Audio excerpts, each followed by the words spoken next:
Today it is my pleasure, my turn, my privilege to introduce Professor Jocelyne Dakhlia, historian and director of study at the Ecole des hautes études en sciences sociales, Center for Historical Research. Professor Dakhlia is an old friend of mine, and I am a dedicated fan of hers and of her work, for reasons I shall try to explain. William Granara, our colleague Bill, has already given us a resume of her career and publications, so I will only selectively today mention a few things that I consider essential in approaching her work. And above all, this Bill mentioned already yesterday, I'll fill it in with some details. Above all, I admire Professor Dakhlia's generous and gracious combination of the roles of an academic and a public intellectual, with books and articles, but with important interventions in public debate as well.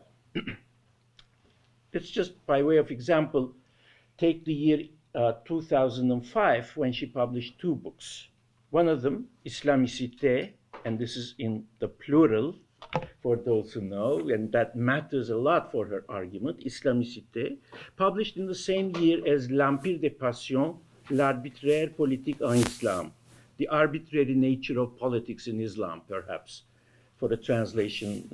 I thought about this a lot. It's not easy to go from l'arbitraire politique en Islam to a standard English translation. So, the arbitrary nature of politics in Islam, a book, an academic study, a deep scholarly study of the certain aspects of politics in late medieval, mostly in early modern Islamic history, where the arbitrary nature of the political life of the Islamic community, states, is taken very, very seriously, with no political correctness attempted. But at the same time, it is historicized and explained and normalized within the framework of a contextual explanation and comparative perspective, looking at other societies around, especially in Europe, with certain kinds of arbitrariness built into their political systems.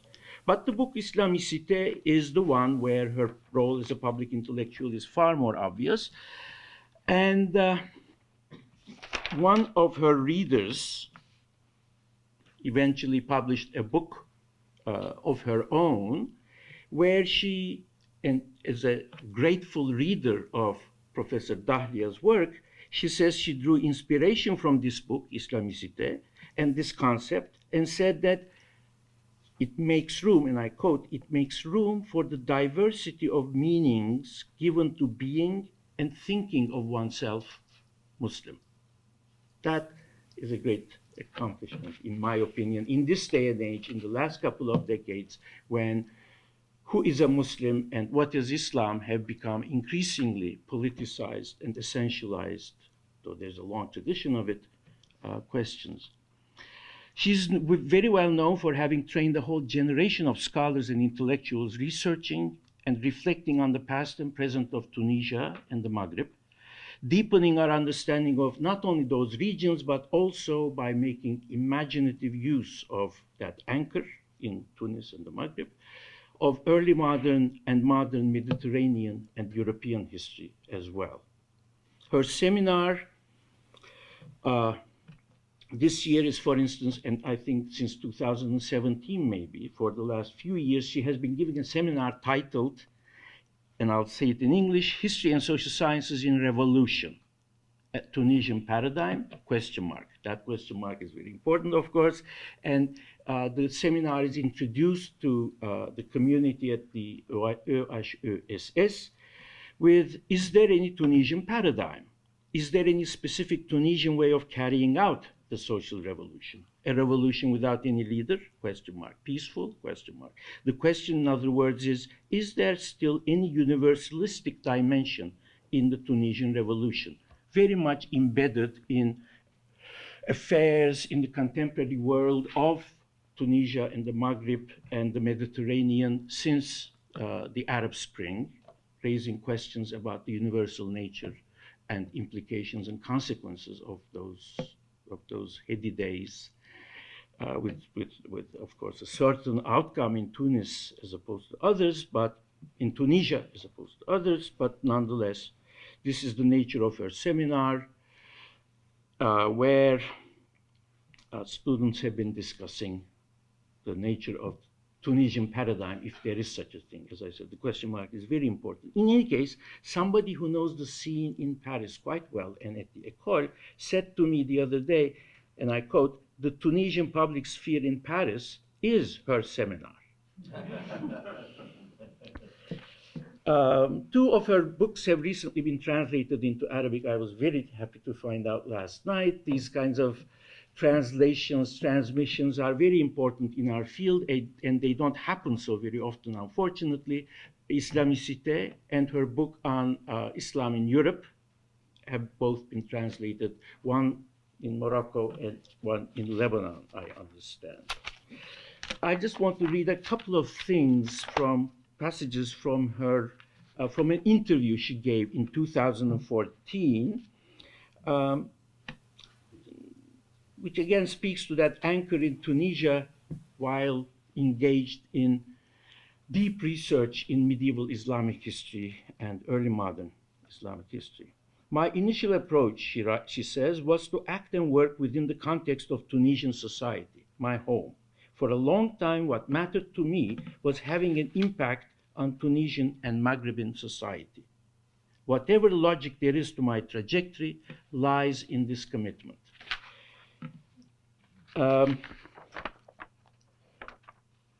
Just for one final note, because I want to give her time, the way she describes her intellectual trajectory next to that commitment to working on Tunis, saying something, intervening in public debate, etc.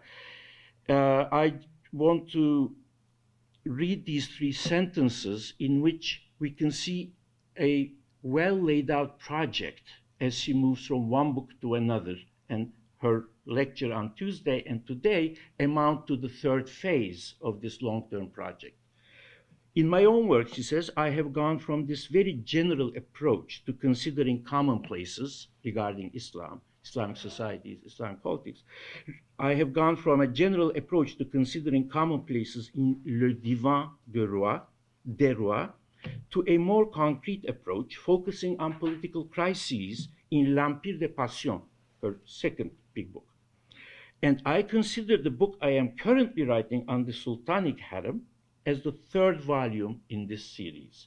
We are very fortunate to witness the progression of that third volume with her lecture on Tuesday and today titled "Undesirable Bodies, Continuities and Discontinuities in the Mediterranean" of Lady Mary Wortley Montagu.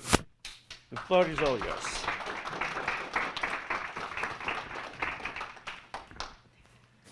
Thank you very much, Jamal. Again, I would like to express my deep gratitude to Professor Granara, to Professor Kafadar, and to the Center for Middle Eastern Studies. And I must say I'm having a wonderful time with you in Cambridge. Thank you very much. I have no words to express my gratitude for your generosity. As a historian of the Mediterranean in the early modern period, I practice and defend a kind of history that it seems to me goes even further than the approach of connected history. For contiguous societies in the Mediterranean or elsewhere are in many respects continuous societies, coextensive. This is not, of course, to say that conflict between such societies is absent. After all, conflict constitutes a powerful motor of exchange. Confrontation, war, privateering, and captivity may bring about interaction, trade, and cross-learning. There is therefore no inherent pacifism, Iranism, in a historical reading that finds a continuum of social contact.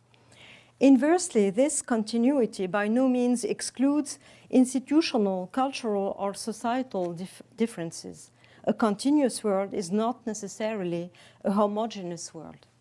And yet, I do periodically worry about exaggerating this principle of fluidity and underestimating the points of decision or of deadlock, the power of antagonisms and their effects.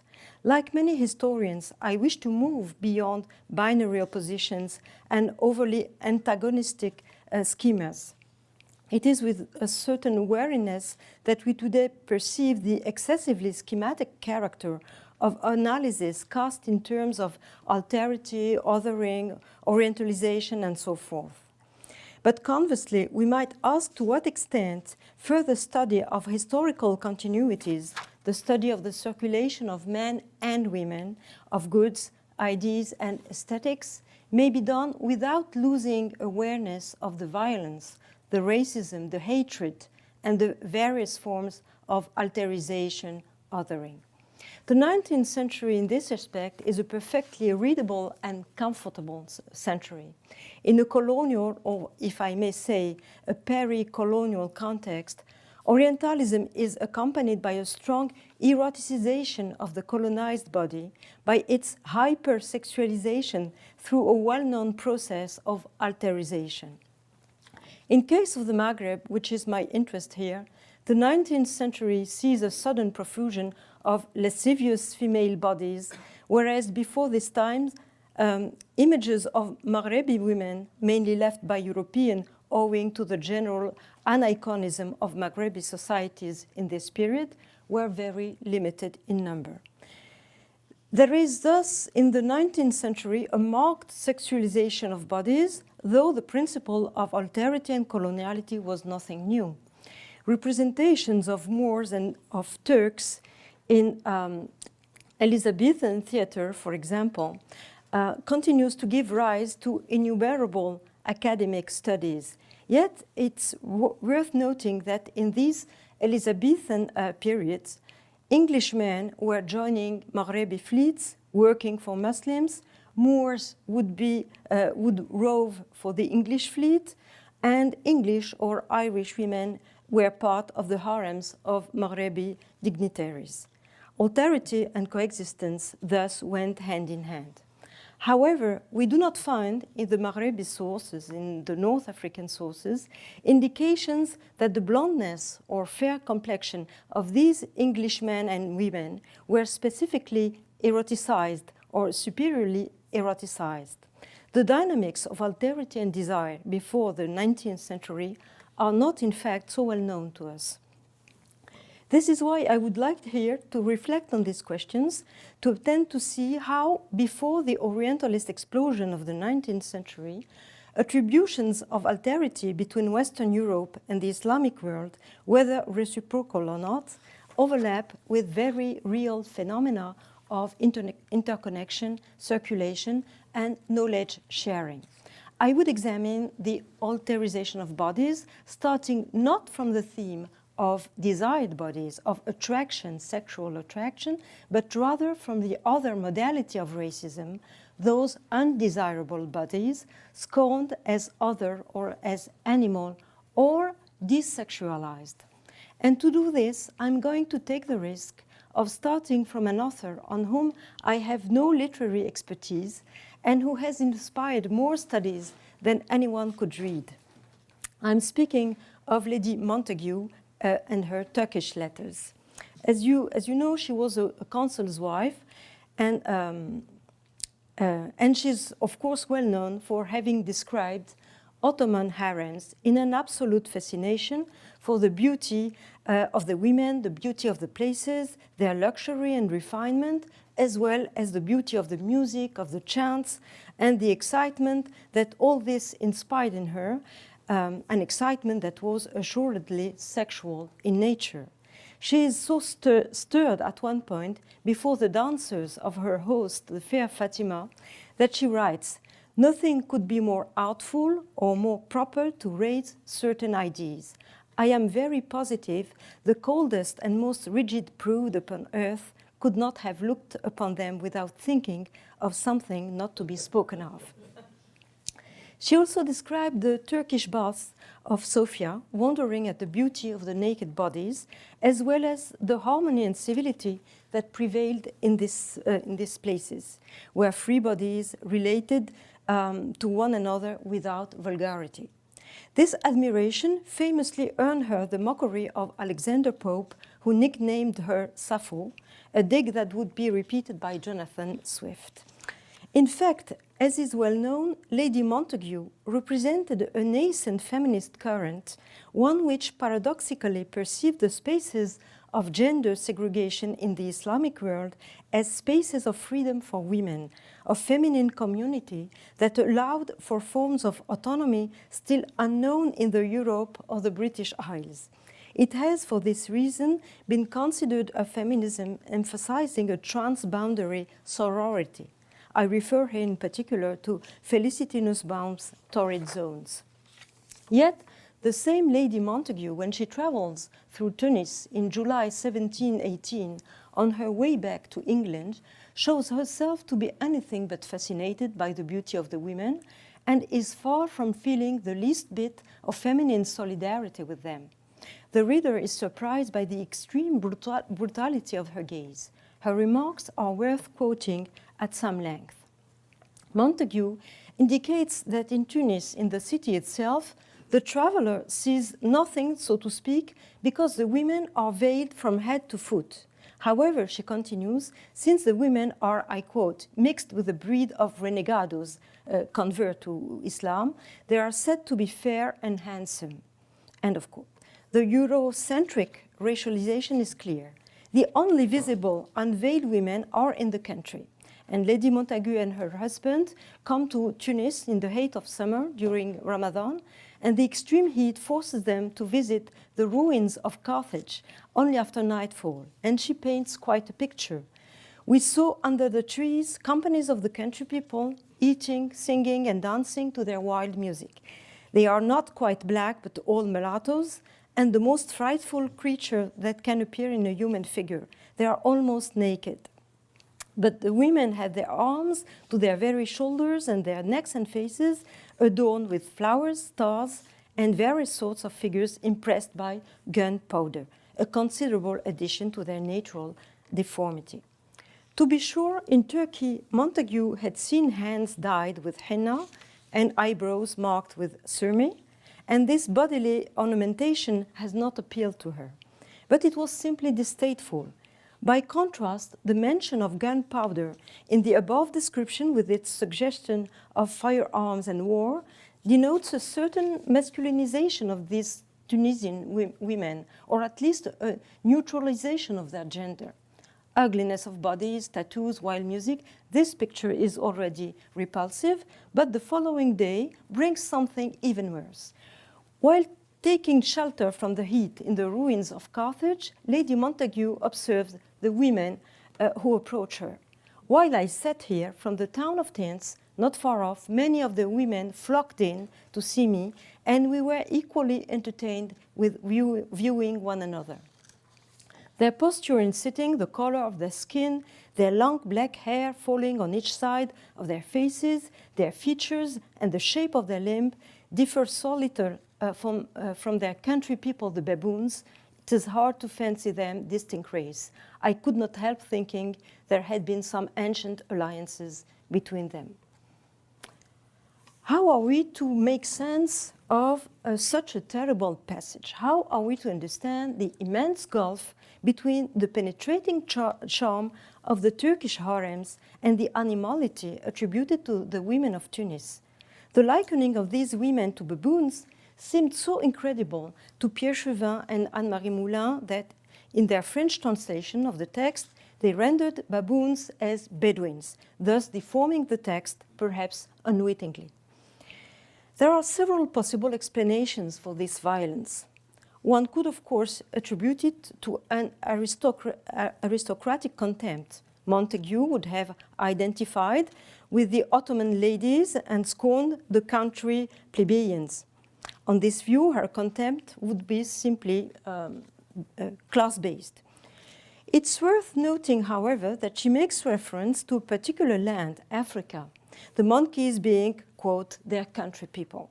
African alterity is therefore at the heart of this violence at a time when a learned Europe was taking an increasing interest in monkeys as a boundary line for humanity, producing a great many monkey exhibitions, particularly in London coffee houses, as Silvia Sebastiani has shown recently. We might question, moreover, whether this contempt is uniquely European.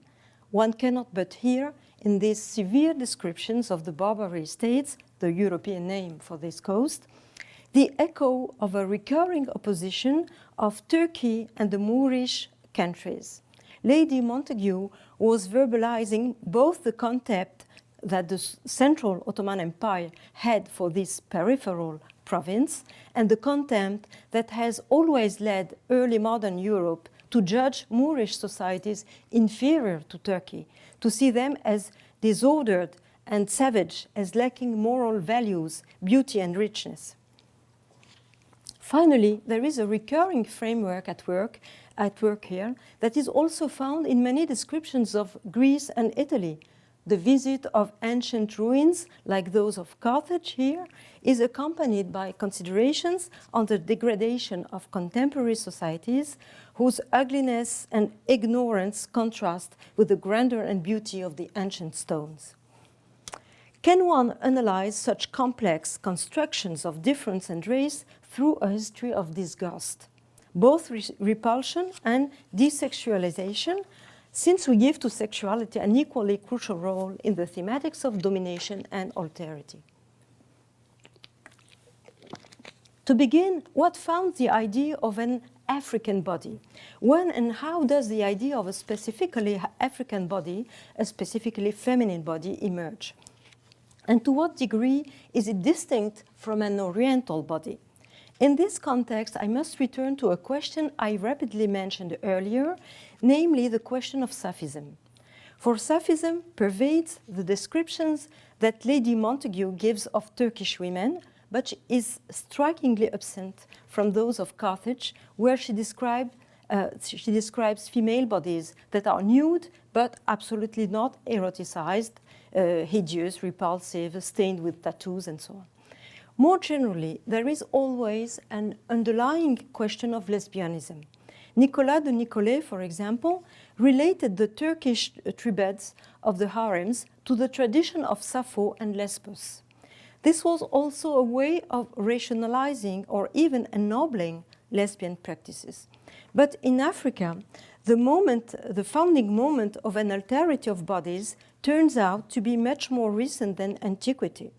One particular book on Africa made the rounds of Europe, being widely read, cited, and translated, namely the description of Africa by Leo Africanus, to whom Natalie Zemon Davis has devoted a powerful study.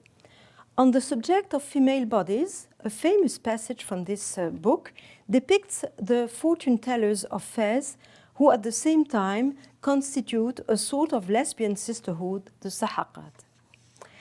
This passage contributed in early modern Europe to a kind of rediscovery of lesbianism in the guise of an African exoticism, ethnographic exoticism.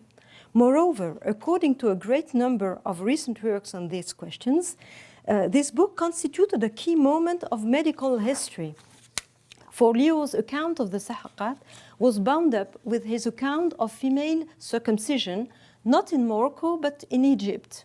Very quickly, the description of the Sahaqat got bound up with that of female excision, and in a certain number of medical works and treatises of demonology from the 16th, 17th, and 18th century, we find a singular theory according to which African women are tribids because of their oversized genitals. Thus, African women were thought to be endowed with a specific and hypersexualized physiology to the point requiring surgery. If we add to this the theory of climates and the whole question of heat, we get a quite specific female African body. But how is this African physiology and sexuality different from Oriental tribadism, whether Ottoman or Persian? Though I cannot here document the point, it seems to me that this difference fades away at the end of the 18th century during a global process of Orientalization, which also included Jews and Oriental Christians. But in the 16th and 17th century, and probably also at the start of the 18th, when Montagu was following her husband around the Mediterranean, the split between an Islamic Orient and an infinitely more savage and uncontrollable Africa, with a monkey here on the left, strikes me as quite pronounced. It was possible, as we have seen, to describe Turkish lesbianism as a legacy of Lesbos. In terms of antiquity, North Africa was seen, by contrast, as part of a negative tradition of treachery, of perfidy, of punic bad faith, punica fides. Guillaume Postel, for instance, is among the first European authors to paint the picture of an organized Turkish empire, Ottoman Empire, one worthy in certain respects of admiration or imitation. And he's at the same time among those who radically opposed the Turks and the Moors. During his stay in Tunis around 1535, he fulminates against the Moors, portraying them not only as treacherous thieves, but as Catamites and Sodomites. These barbarous states were rogue states, so to speak. This Africa tends toward another kind of savagery, that of America. Bartolomé de las Casas compares tattoos from that part of the world to Morisco tattoos, these depicting lions, those deer, and various other animals, he says. And consider, for example, the illustration of a play by Elkanah Seton, created in London in 1673, The Empress of Morocco. It represents a kind of mix of half-naked Africans and Indians with feathers. This brings us back to the question of the hypersexualization of Africa. Admittedly, there are abundant descriptions of the Turks' indulgence in the Turkish vice, the love of boys. However, in the African or Berber context, it seems to me that these practices and the question of sexuality more generally take on an additional dimension. Leo Africanus himself amply nourished this trope, expressing outrage at declaration of public love addressed to young men, as well as the pederastic practices of the Sufis, or at ecstatic saints publicly submitting women to their desire. He also describes the effeminates, the male tavern keepers of Fez who lived together as man and wife. His idea is not, however, that Africans had a different physiology from Europeans, much less that the hot African climate produced a hypersexuality. For him, African immorality hinged on the fecklessness and even the complicity of public powers. The feminized men of Fez were protected by the palace, Leo explains, not only because their bawdy establishments were frequented by those close to the court, but because they provided logistical support to sultanic expedition, to the royal camp whose movements they followed. The problem is thus a political and moral one. If we turn back to Guillaume Postel in Tunis in 1535, we find the same basic register of indignation. What shocks him is not the existence of catamites and prostitutes, since that reality is universal. What shocks him is the public character of their activity, which is a question of police and politics. He evokes prostitutes exercising their activity in public. He describes the various positions of the sexual act and even the intimate ablutions of prostitutes, which he explains were also performed in public, in compliance with religious dictates regarding purity. It is then the public authorities' tolerance of these practices which is scandalous.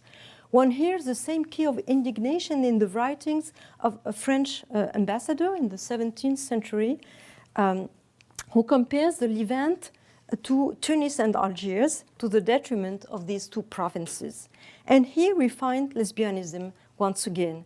Savary de Brève observes the vicious and wanton practices of women in the secret of the seraglio, the seraglios, while also evoking practices of prostitution in the course of which girls would start by caressing one another publicly in order to excite the men, who would then have to wait upon their will. This passage was censored from his manuscript upon its publication in 1628. Again, it is the public character of the nudity and sexuality that is judged most scandalous, and it is the tolerance, the inanity even of public authorities that shocks. We find here the motive of the weak, disordered, or scandal-ridden state, which is properly political motive. Yet, this denunciation is not only European. Leo Africanus is first and foremost a Moroccan man of letters, a city dweller, boasting of a Granadan ancestry, and his judgment accordingly expresses a class position, a social contempt for lower class sexual practices, more exuberant than those of his own social milieu. There was a markedly different relation to nudity. After all, jurists, as Elwan Sharis's collection of fatwa attests, had raised the question of whether a man whose wife was not veiled could lead prayer. This would have excluded the Bedouins, whose wives were unveiled, a class divide, but also, since there in fact were rich and powerful Bedouin tribes, a cultural divide internal to these societies. And the question even arose as to whether an effeminate could direct the prayer. The gaze of disgust is thus not only an external gaze, it reflects an internal alterity as well. The writings of Moroccan reformers contemporary with Leo Africanus in the 16th century confirm this split. The Rifi el-Habti, for example, also speaks of effeminates and even relates them to the question of female tattoos. Effeminate men worked as tattooists during marriages, and the reformer al-Habti denounces the social tolerance from which they benefit, their privilege of seeing and touching nude girls on the occasion of these celebrations. The bride would be tattooed. Other tattooed women would even be exhibited to them as models. Nevertheless, in this case, social contempt is not at issue. A few naked bodies. In the 18th century, the Algerian Kabail alim al-Warthilani had a similar concern, and in his account of his pilgrimage, he tells of constantly invoking his authority as a man of letters to pressure the women of this or that group into wearing the veil because they appeared with their faces, arms, and legs uncovered, or to reproach them for wearing makeup and for enticing the men of the caravan. Moulay Ahmed, another pilgrim of the 18th century, is still more specific, mentioning the failure of a certain tribal group of women to partake in the ritual ablution after the sexual act, which certainly indicates a surprising degree of scrutiny of their intimacy and sexuality. The female body is thus closely scrutinized by these religious men of letters, but it is the troubling of public order and morals that disturbs them. The problem of defilement repulses them, but they do not disparage the physical beauty of these bodies. The women of Zamora, according to Warthilani, are stunning with their black eyes, their lovely bosom, their shapely breasts, and their naked arms. They are the most beautiful women in the world. In general, the Bedouins, the people of the desert, or even the mountain, arouse ambiguous feelings in the Maghrebi men of letters. Many of these men are themselves of rural, highland, Saharan, or Bedouin origin, and they are proud to be so. These social words are seen as proud and wild, but the beauty of their women, even with tattoos, is not widely questioned. Tattoos would not appear to make a difference. Ibn Khaldun, for instance, cites a poem from the Hijaz on Bedouin beauty, on the Bedouin women with tattooed arms, and his contemporary and friend Ibn al-Khatib writes very illuminating verses in a medical treatise that describe the nuances of women of diverse origins without any hierarchy and without discriminating against tattooed Maghrebi women.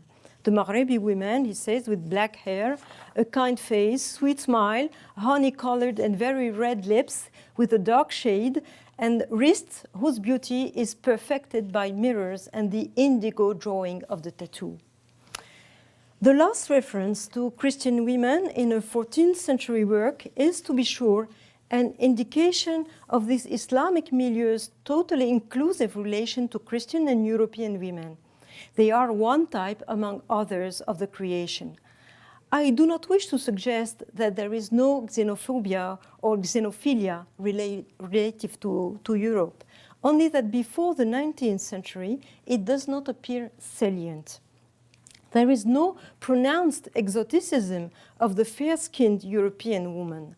Even Circassian and Georgian women, references to whom begin in the early 18th century, are but one type of beauty among many. And the Bedouin woman, whether tattooed or not, possesses her own beauty. One might even wonder whether there is not, at the end of the 18th century, a romantic return to the Bedouins. Indeed, one Moroccan poet from this time, Ibn al-Wannan, writes a great poem, the Shamaq Maqiyya, or a long poem, the Shamaq Maqiyya, in a deferential imitation of the poetry of the pre-Islamic Hijaz. It's a kind of pre- or neo-romanticism of the desert, which is, moreover, contemporary with the early European romanticism of ruins and of the desert. And furthermore, Bedouinity as a social origin, as I said, as an ensemble of values spreads out into the whole of society and all social classes. Lady Montagu, when she likens the Bedouins of Africa to monkeys or imagines their crossbreeding with baboons, is of course blind to all this poetry of the desert or mountain. Yet, was communication really so destined for failure? Montagu writes that she and the Bedouins found one another mutually amusing to look at. But did their relation have to be so mute and aloof? If Bedouins living in tents in nature embodied a form of primitivism that could, as we have seen, be taken for a sign of authenticity, the women among them were considered the custodians of an immutable tradition. They were the enduring heart of this primitivism. And yet, the very idea of a feminine and Bedouin social world separated from the exterior is utterly debatable. I'm going to return to Tripoli and to the end of the 17th century and refer to the account of captivity left by a Frenchman named Antoine Cartier, who spent several years there. In the course of this ordeal, he was sent to the region of Misrata along with some others. They were in the confines of the desert, and there Bedouins camped in their tents. To their great surprise, Cartier was approached by the old sheikh of these Bedouins, who spoke Latin, Spanish, Turkish, Arabic, and lingua franca. He was a Morisco, born in Andalusia. He had left Spain for Tunis, where he was ill-treated, and subsequently headed for Mecca, but has stopped in Tripoli to live in the desert as a Bedouin. He had two daughters, one of whom was widow to an Italian renegade, convert to Islam, the other of whom was unmarried and spoke lingua franca. How did she learn it? She presented all the Bedouin attributes that shocked Lady Montagu, namely tattoos. Halima, passed for the most beautiful in the encampment, but her hands and a part of her face were filled with vermilion and scars following their customs, which made her quite ugly. She had no qualms about lifting her veil. So Halima made it clear to Antoine Cartier over several evenings of conversation that she was not indifferent to him, but he was not interested. Another record from 1766 was left by El-Warthilani. He recounts the sinking of an Algerian ship bound for Mecca. Among the victims were Bedouins. This is to say that being Bedouin did not necessarily mean always moving about on foot or on the back of a camel. And by boat, these people might have stopped at the same ports of call as Montagu and her husband. This was not, therefore, a closed world. I might not go so far as to imagine that one of these baboon women in Carthage could have addressed Lady Montagu in lingua franca or in Italian, but one cannot totally exclude the possibility. We have such examples. Now, it's worth trying to contextualize this meeting in Maghreb between European women and rural Bedouin women from the point of view of other European women immersed in these Islamic societies in the same position as Montagu was. The question is whether there was a kind of sorority or feminine complicity beyond cultural or social affiliations.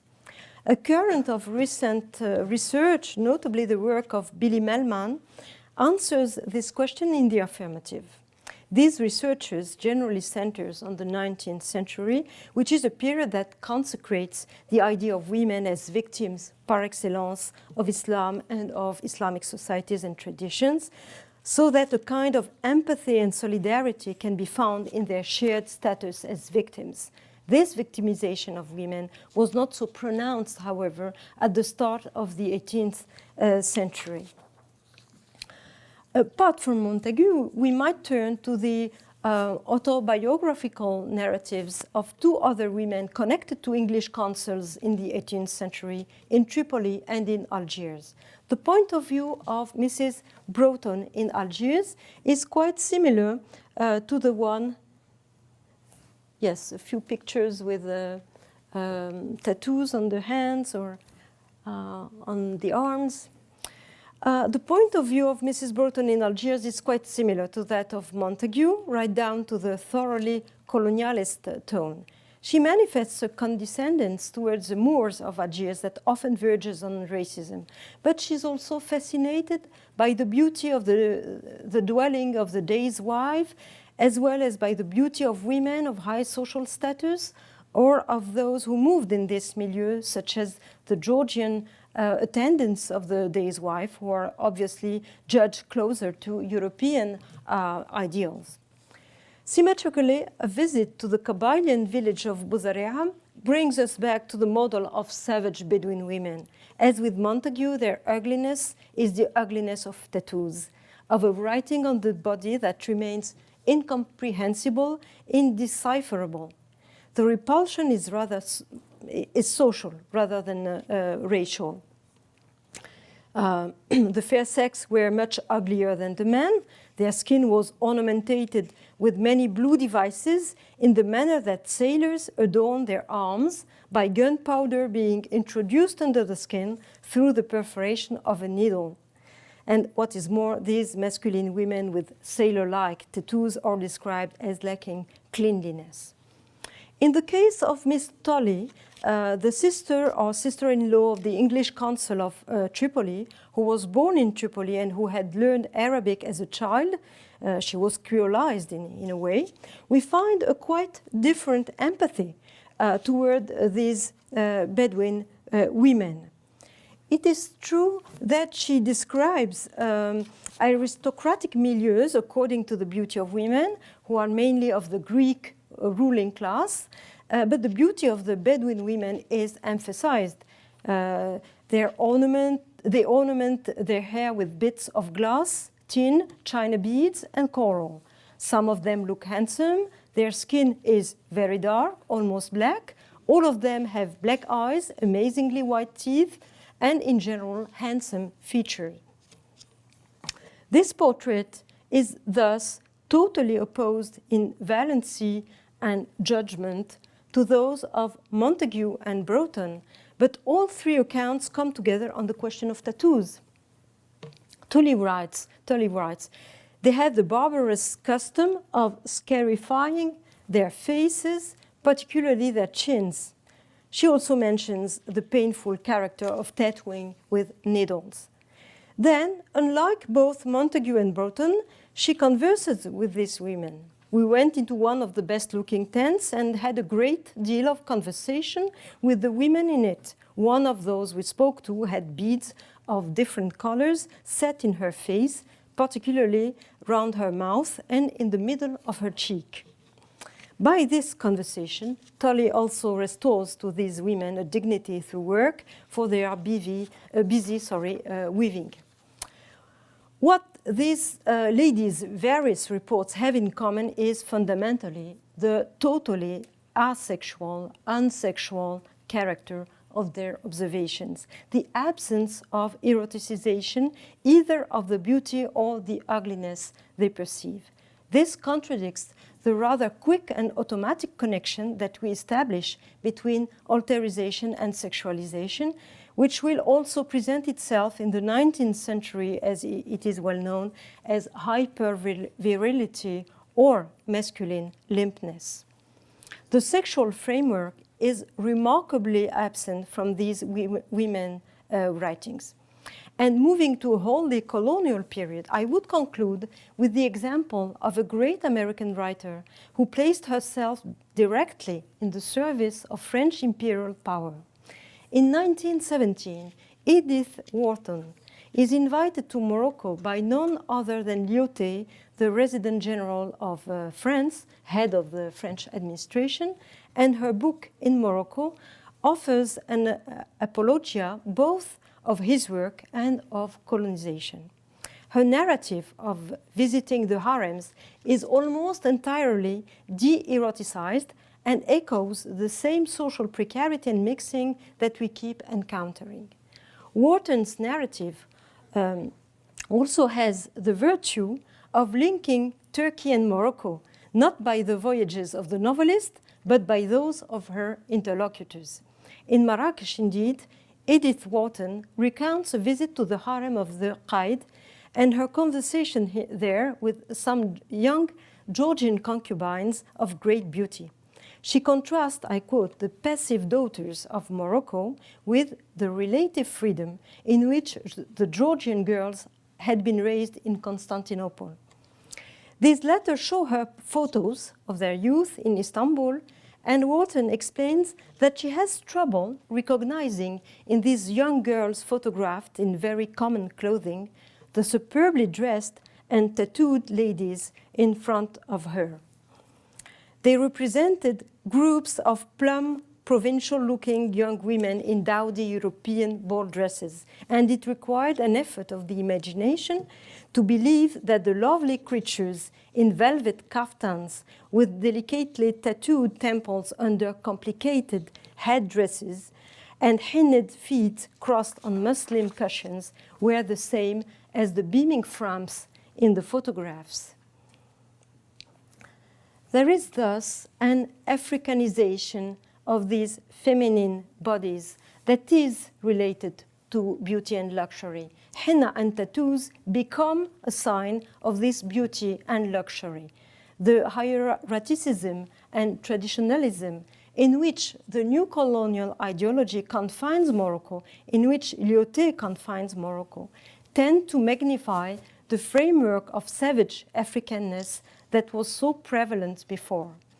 And to come back quickly to the theme of disgust and to what constitutes it, it would be possible to run through the continuities, to point out, for instance, occurrences as early as the late 16th or early 17th century of monkey metaphors which prefigure the racialism of the 19th century. The myth of the sexually insatiable African woman who is fast consumed physically by the hot climate and by her own body heat, for example, medical theory again, will be a motif of Richard Burton's Sotadic Zone and exemplary of a generalized orientalization beyond Africanization. Polygamy would be explained by the heat then. Such reminders speak to the asymmetry of our histories, and they allow us to grasp the imperialism of the 19th century in a much longer and continual history. Islamic imperialism and racism, for they too exist, of course, are no doubt articulated differently and maybe more inclusively and are less productive of this absolute hierarchy of bodies. But in Europe, we see the extent to which all these motives of disgust that Lady Montagu projected in passing onto North African societies, the disfigured bodies, the animal postures, the dissonant music, the ugliness of tattoos, etc., are more or less unstable, non-linear constructions and projections. On the one hand, some of these criteria make sense in certain contexts, but not in others. The loathing of the music and the tattoos does appear to be widely shared, for example, but not universally so. While societies are in a relation of continuity, not everything is fluid to the same degree. There are points of resistance or arrest. On the other hand, this construction of an alterity has a basis in social status or in political considerations more than in cultural difference as such, and neither the differences nor the hubs of resistance exclude common languages, common and intertwined histories, continuities, in a word, underneath the great violence of narratives. Thank you.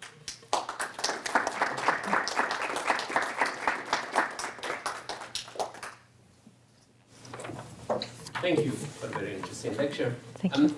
I might be actually pushing you a little bit too much to get to the present, but I will take my chance at that.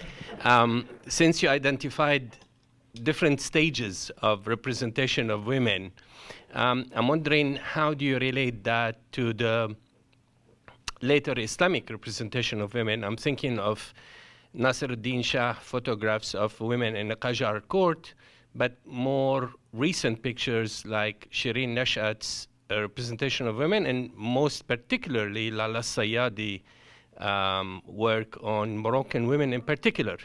And the postures, the settings, the background, everything, and how do you read it? And do you read it in continuity with the more or less racialized but innocent representations of 18th century European women, or does the 19th century sexualized orientalization have an effect on these representation, or if you want, representations in return from the Islamic world of Islamic women for consumption in the West?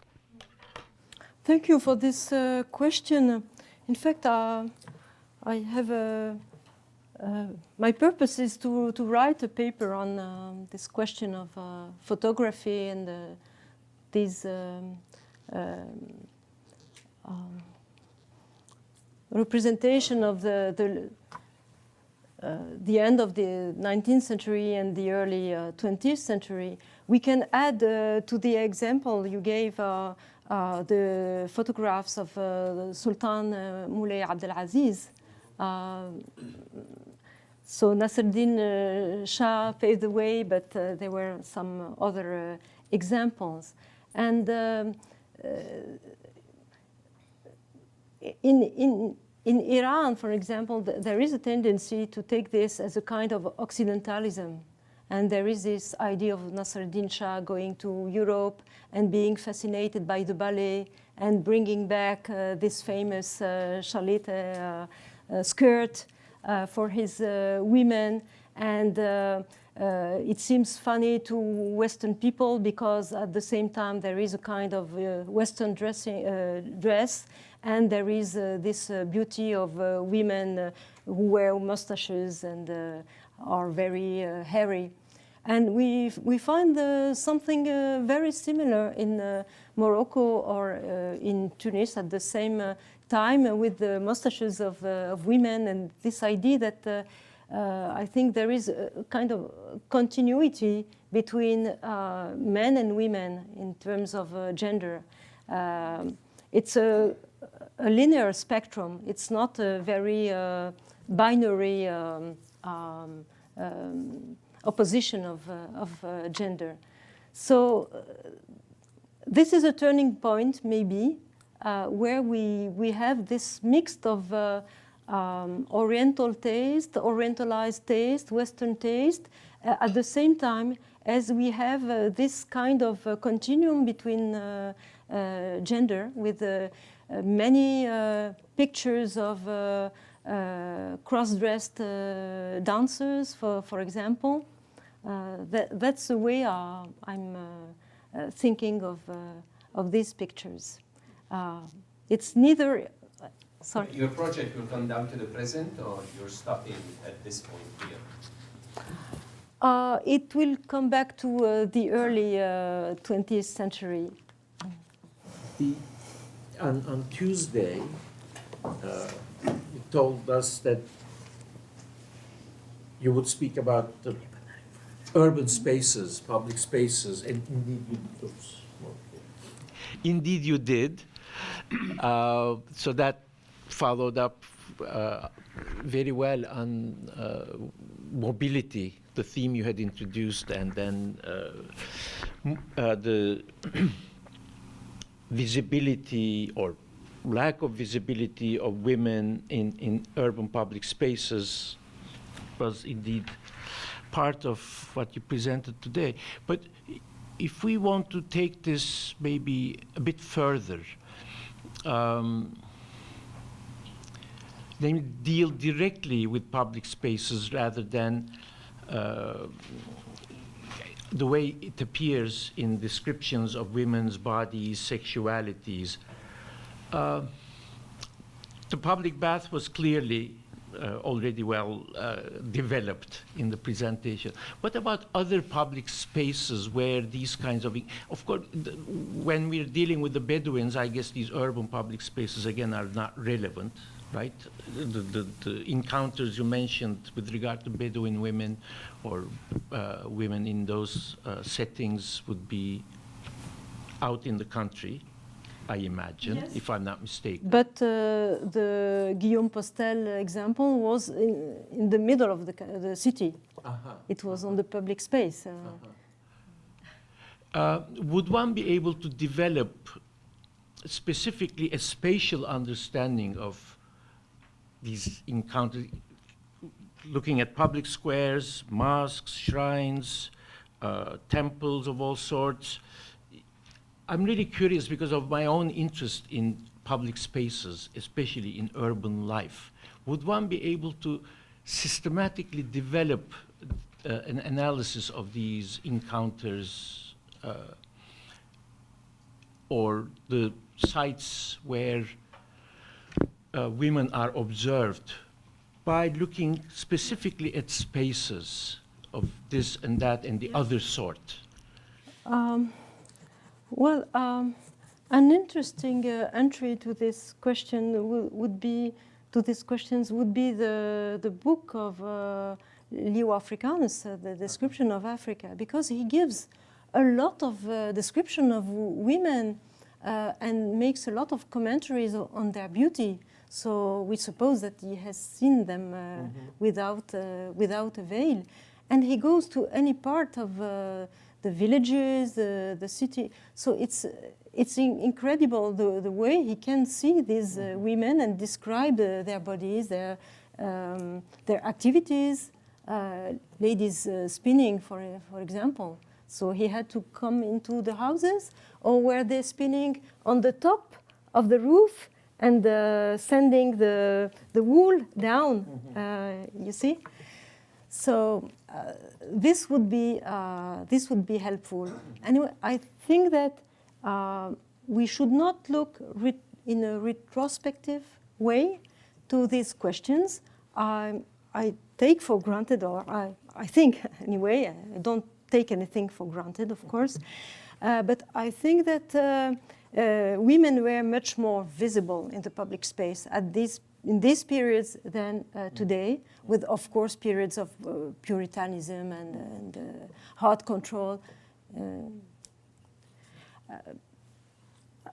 We must think, for example, at the idea of innocence, Nia. Look at all these saints, ecstatic saints, or Buheli saints, innocent boys or men that could be completely naked, living naked in the street, and nobody would be shocked. this is impossible today, but it was completely admitted for centuries. So the relationship to the body and the naked body is not the same as we can imagine today.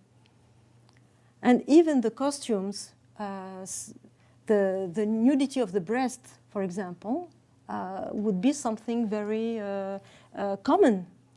And breast, I'm not sure it was eroticized. It was for children. It was, I'm not sure it was really such a sexual attribute at that time. Thank you very much. That's just a wonderful talk. I thought what you did with Montagu was fascinating, and it raised for me some questions about the relations between the Turkish scheme of color and superior and inferior, and the European one, and are they in synchronicity, or are they similar, or they may be different? But obviously there was a Turkish, I mean, from what you read, it sounds as if Montagu thought the Turks were white the way she was. And they presumably thought she was superior, and they were superior because they were white. But what was their notion of darker people? I mean, we know very well that it was. They did regard them as inferior. Was it like a European notion, or how did they think of Africans? For sure, Montagu thought these Turkish women very beautiful because they were fair, and it is the same with Broughton or Tully. The Greek women are beautiful, the Georgian women are beautiful, the Renegado girls are beautiful. So this Eurocentric vision is connected to fairness and white skin.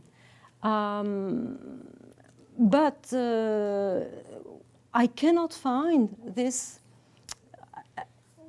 well, of course, and we can find people, we have this kind of competition, the white girl and the black girl, who is the best, and so on.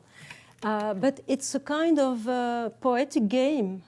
And in fact, sorry, in literature and poetry, for example, in North African literature, there are kinds of songs, for example, kind of competition between the black and the white girl, and who is the best, and who wears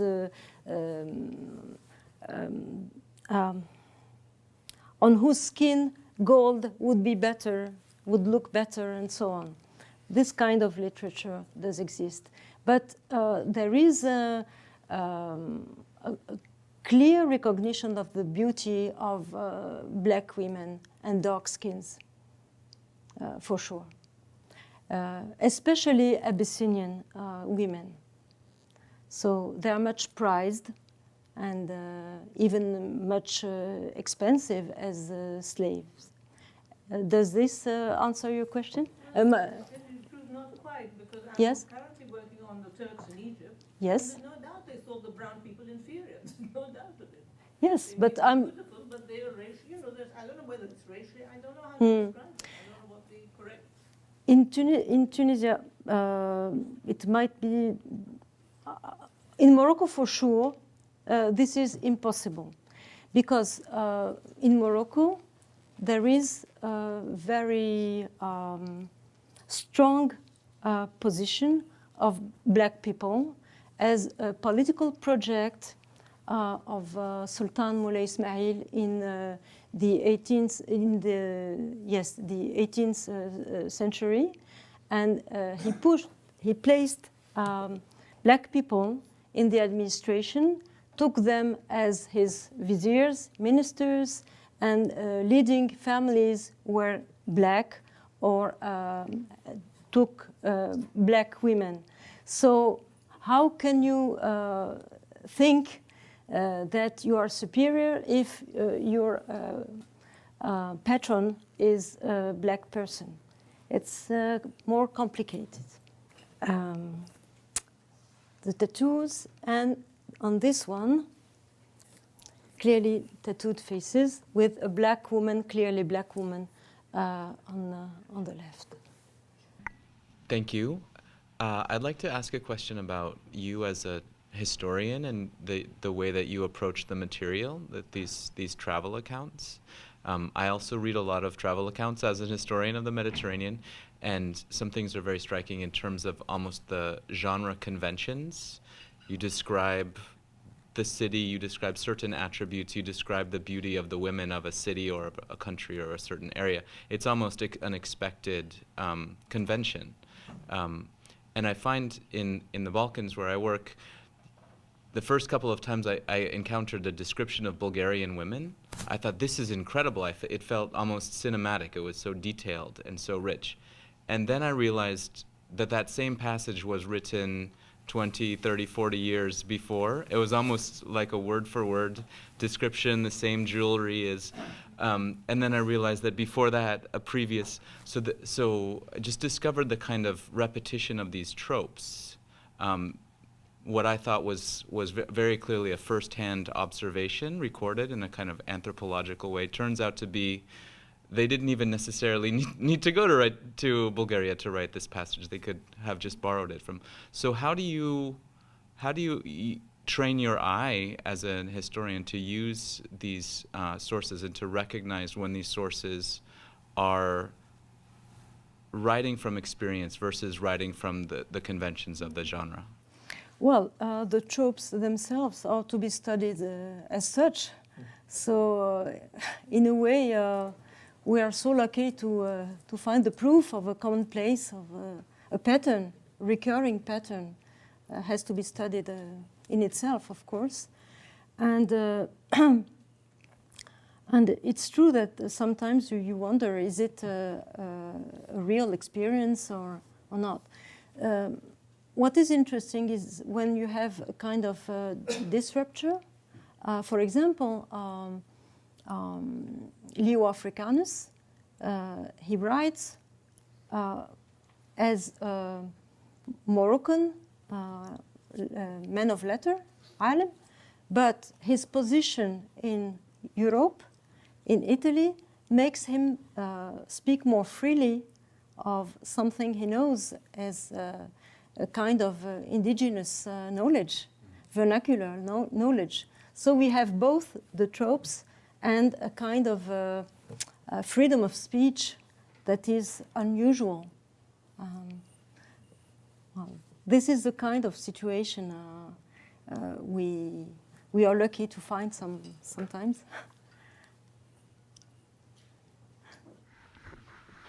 I have a hello. I'm Judith. Unfortunately for all of you, I'm a Lacanian psychoanalyst, so my question may sound terribly reductive. I was wondering, in your work and in your research and in all this incredible work you've done, looking at the way women of the Middle East and Africa are perceived by a woman gaze that is, of course, informed by the colonialist male gaze, because it's one thing to call it, lesbian, but it's not necessarily so. It may or it may not be, but it's certainly women, white women of a certain class, feeling free to articulate something they would not normally be able to articulate in their own culture. So if this is a way men, probably white men, perceive their writing, that's already something you explain, I think, very, very well. I was curious to know, in your work, you have come to discover a fantasy about women that was not informed by the Western world, but something slightly different. I mean, we all know that, civilization is not, what we call civilization is much wider than the European gaze. And most of what shapes the European gaze have come from other places, such as the Middle East and also Africa. So that's not my question. My question is, did you see something that was not connected to the European way of perceiving or fantasizing about women that was different? And exactly as you said about black people being the boss, is there somewhere a sense of a fantasy about women that would have an empowering quality that you found in your research that would be in contrast, just as you mentioned, just as you comment about race was as you were answering to the lady about the black bosses. Is there something that struck you? I mean, I know it's a bit reductive as a question, but just intuitively, did you find places where women were perceived and understood in the literature, in the writing, in ways that was different from what we assume here? So, well, I was taking a risk by giving a talk on Montagu because I don't like so much being precisely in this kind of Orientalist perspective and us and them and so on. And I always try to show that it is more complicated and that there are crossings of the gaze and so on. And in a way, in the same way, my perspective maybe will not seem so feminist to many of my feminist friends, because what I see in the sources, in the documentation, is not a kind of specific feminine agency or act or reality. In fact, what strikes me is the very similar manner in which women can write or play music or sing, very similar to the man, and play politics in the same way as the man. I think very much that there is a kind of continuum that we cannot perceive today because we have a very dichotomic schema in our minds related to Islamic societies. Are you saying then that in a way it doesn't come up in the same way, these objectivation and fantasies in the readings from men looking at women? Because that was really what was so interesting to me, because we don't have traces as we have in all the, in Western literature. It's all about how men fantasize about women, idealize women as a way, of course, to create a difference and also assuage their fear of women. So I was very curious, as you just said, if they are in a continuum, is there something so distinctive as this feminine, this fantasy written by men about women that is maybe less present, less evident? As I said, there is a kind of play of dichotomies, the black and the white, the man and the woman, the aged and the young, and so on. And this is part of a kind of aesthetics of the world. But behind that, we can refer, for example, I'm not a specialist of medical theory, but I think it's very important. And in these periods, the Galen theories were preeminent in Islamic medicine, with several variations, of course. But it was this idea of maybe not the one model theory, as you know, but the idea that there was a similar pattern even on the sexual level, as you know. So women had testicles, they had a penis, and inversed penis, and so on. And that's why I'm so interested in this idea of the rediscovery of the feminine genitalia in the 16th century. So there is a very strong similarity of the bodies. And can you imagine that men and women having the same body, the same physiology, the same illness, and so on and so forth, could not, in a way, be perceived as able to perform some same tasks and functions. So this has to be put on, how to say, on work, I think. We need to take Jocelyne away, hoping that you ask your questions maybe by writing to her or in some other fashion. Please do. Thank you very much.